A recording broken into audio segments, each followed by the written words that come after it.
of a collection of interviews conducted by El Grupo Elron, a non-profit group dedicated to eradicating false concepts in all fields of knowledge through the teachings of the Ascended Masters of Light, by a medium, Jorge Raul Olguin. September 6, 2001. Messages from the Solar Logos. Master Jesus.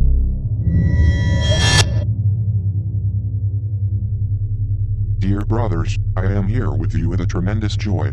My name is Yeshua ben Yosef, and for many of you, the Master Jesus. How are you, Master? It's been a long time since I've received your messages. There are many contradictions in this physical plane, dear brothers.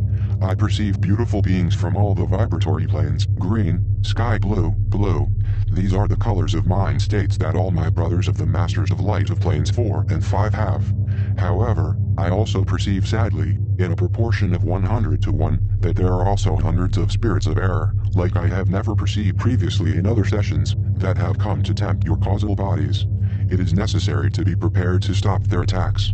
These are such big attacks that these entities of error can end up destabilizing you. Brothers, each one of you, in this last period, even my vessel, my disciples, have gone through big tests. Some of them were confronted successfully and others are still going to be confronted. I ask you to be very cautious when you make decisions. I ask that you perseverance to lean on each other. I ask for a lot of light so that you know how to discern between goodness and prettiness. I want to clarify the difference. Goodness, beauty and elevation are things that one has in his inner self.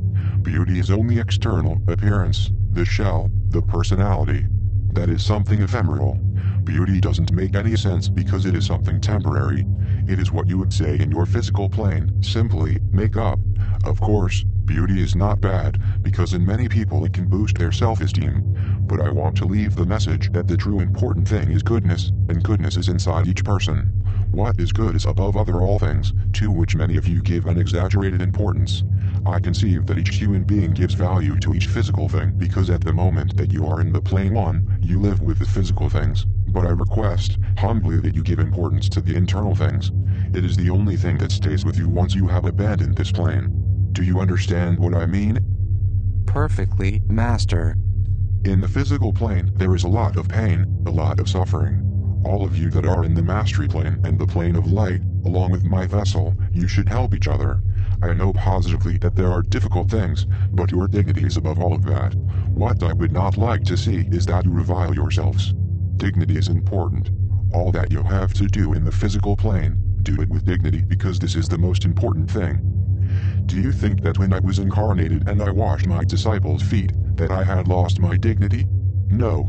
I give this example to show you that serving and being helpful is the only reason for you to be here in the physical plane. There is no other reason for you apart from learning to be reinforced. Does foot washing also have relationship with the meaning that a leader is a servant? I believe that your words were something like, "Whoever desires to become great among you shall be your servant." It is very important that I tell you this, now that you have approached the topic, that each one of you, even my disciple, being incarnated now, never abandoned humility, and that each person that knows who is in the spiritual plane should be even humbler. But you should not confuse humility with a lack of dignity. Brothers, remember that I can turn the other cheek as an example to show you that vengeance is not mine, since the best vengeance is the one that is never taken. And this is my disciple John Aiken's sentence, who has learned so much that he is truly a master in the whole sense of the word. It was already said in a previous session that we have many debates in our plane, where we only speak with concepts and emotions, and I have had to change some ideas due to questionings that Jonathan has asked me. This doesn't mean that he knows more, because in the planes of light one doesn't compete, but he has arrived to such high elevation that he has even corrected me on some things, and I don't have any objection to admit it, as well as I have always told you that this dear Elo, Yahweh, has been a prey of arrogance and ego to have descended to the 4th plane in order to communicate with my brother Moses, and he was possessed by spirits of error and ludic energies. In the same way I tell you now that many times in order to teach my disciples, who were very stubborn, I had to make them believe that I was part of the Father, the Absolute, but in another sense, I made them believe that I was as a component of him, and I have never corrected them. This can be interpreted as a certain sin of vanity on my behalf. However, I clarified to Jonathan that in that time, being incarnated, it was very difficult to explain to people of that time about the spiritual world as you know it now. Then, I let them praise me, and Jonathan interprets this as an accent of vanity on my behalf, just like my dear Peter, who was so fearful many times. Like the 6 times he has denied me being incarnated, he said, "You were the Son of God." And I didn't correct him. Well, I want you to understand that I was in the plane 4 back then, which is a mastery plane, and I didn't have the maximum wisdom yet, and I don't have it now either. And I will correct something from Jonathan, and here we are not playing a game to see who corrects the other, it is simply a nice note that I give to the session. Jonathan said, being incarnated, one learns until the last day of one's incarnation. We learn until the last day of this creation, when we all will again be fused with the Absolute, the Father, and until a new Big Bang comes. In a given moment one of your disciples said to you, "Show us the Father," and you answered, "Don't you know me? I have been among you such a long time. Anyone who has seen me has seen the Father." This answer was taken as if you were saying that you were the Father, the Absolute. However, I interpreted it in the sense that you wanted to mean that the Absolute is always with us. No, it is not the exact interpretation. The exact interpretation is literal. I needed to say it in that way. The word need sounds like ego, but sometimes one has necessity to teach, and that is not ego. My brother, somehow I needed to teach, and sometimes it's very difficult to teach if he who is learning doesn't respect you. Then there was no other alternative to get that respect by means of fear, by means of admiration, or by means of respect. I allowed that enormous confusion that regrettably later on gave origin to the creation of a false dogma in that religion called Catholicism, and that is what Jonathan has criticized me for, and they think that I am a member of the Absolute. But in that time I allowed such things in order to be evaluated well in my sermons. I did it on purpose and literally, not in the figurative way you are saying. The curious thing is that one can also apply what you said to the interpretation I did. Totally, but you have to keep in mind that in that time my disciples were not so subtle so that I could tell them something like that and they could understand it. They took what I told them, literally.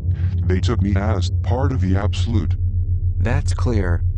My dear disciple Jonathan Urel, to whom I love so much because we are twin souls, he worshipped me so much that when he wrote his notes of all that I said, being John Zebedee, he put it as if it were the same voice of God, to such a degree that I didn't have any other choice to rebuke him. Dear brothers, I want to be clear on this, I am the voice of God the same as you are, but John said it otherwise, in the sense that I was the only voice of God. Notice that when he wrote his memoirs, they were called memoirs back in that time, and later on it was translated as gospel. He wrote, "In the beginning was the Word," and he didn't mean the absolute eon, but rather he referred to me, and that is a lot to say, because I was not created in the beginning. I was created later on as any other spirit, no more and no less than others. I repeat, I was created after the universe was created. The physical universe, just as we know it, and all the parallel universes were created by the Father, the Absolute. The Father, in turn, created the essence, and he created the Elohim, and Elohim are those who created us. The minor gods created us? Correct. But the minor gods, the Elohim, did not create the universe, because the universe is the physical manifestation of the Absolute. Then when John said, "In the beginning was the Word," referring to me, it is not like that. In the beginning was only the Absolute, in the beginning it is and it will always be the Absolute. Jonathan is a tremendous idealist, an incorrigible idealist, and I say this affectionately. I have read many books that classified him like that, as an idealist. John was moody and much more temperamental than now. John Zebedee was pure passion. In a given moment I didn't have to challenge him because in a certain town where people didn't understand, John, pulling me from my sleeve, told me, "Master, why don't you throw rays and thunder at them and destroy this whole town since they have behaved so badly?" I would have wanted to shake him in that moment and say, "John, how could you say such a thing? That is not the way to teach." And finally he understood me that when I was incarnated I had such a big transcendence because I changed the minds of the Jewish people to such point that many of them were converted, and while some of them were converted for good, others committed the same outrages that the Pharisees committed back then, and many times ego has taken control of me. Do you mean when you drove the merchants out of the temple with a whip? Not only when I drove the merchants out of the temple, but also when I shook Peter for his cowardice because he was with a tremendous fear. In some moments he tempted me saying, "Let's get out of here before Judas comes with the Sanhedrin." It was such fear he had, in spite of being prepared. Maybe I let myself be carried away, or I involved myself too much with an earthly love for my apostles. And somehow, I want you to interpret me well without distorting, I was contaminated with the earthly part from them, and in a certain moment I really was afraid of the tortures I endured. When I went to Gethsemane and I prayed on a rock, in that instant a projection of Adonai, one of the most beautiful Elo, took me first, and then in a certain moment a light opened so big, so blinding, even for my spirit that was already taken by the Christic energy, where I directly talked to the Father. And, to talk is a way of saying, I extracted the idea that somehow what I was doing was to show to the world that death had the transcendence of a path, nothing else than that. That was my mission. I understand. When it is said that some masters of light or those prophets have spoken with the Absolute, was it truly the Father, or was it one of the Elohim? Correct. All the masters have been contacted with Elohim, not with the Absolute. And Moses? My brother Moses was contacted with Eloyahe, who regrettably gave him messages of ego. I understand. Master, I wanted to ask you something that I always postponed. I refer to your crucifixion, though I know it was something common in the time of the Romans. What I wanted to know was if there was something more, beyond the torture. Was there some kind of initiation, as Alice A. Bailey affirmed in one of the books dictated by the Master of Light Djwal Khul, the Tibetan? Initiation is not through suffering. The only thing that suffering makes is that he who has eyes sees and he who has ears to hear, hears. The purpose of suffering is to learn, for those who want to learn. We will never learn with joy, we will always learn with contrast. Or else what will make us think things over? Doesn't the discussion make us value the other person? Of course. Then, suffering makes us learn. Concretely, the crucifixion was a mere act. It was a mere physical act without any transcendence. What makes me grow is having studied a lot in the physical plane, different cultures.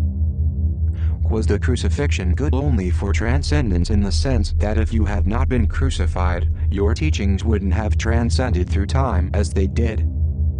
It was only for that reason. Also, there was a tremendous confusion with the topic of going to hell. You know that in fact I went to the 8th sphere in spirit, I never went in flesh. Yes. I understand. I give you all my light, all my love, my blessings and a great embrace. Remember that all suffering helps, and what I tell you now is insane. If you don't learn with suffering, how will you learn? You have to be aware of the mission you have. Many times not even my vessel considers it. It is a very important mission. There are more than 6 billion souls on this planet only, and I want you to understand that when the spirits disembody, they can embody in other planets, and sometimes they have reincarnative memory. What does this mean? That the whole teaching received in this planet can be taken to other planets. For that reason this mission is so important. For that reason this teaching has to be spread. For that reason, my brother Ron and my dear disciple Jonathan give so much importance to the writings you have. I give you all my light, and all my joy.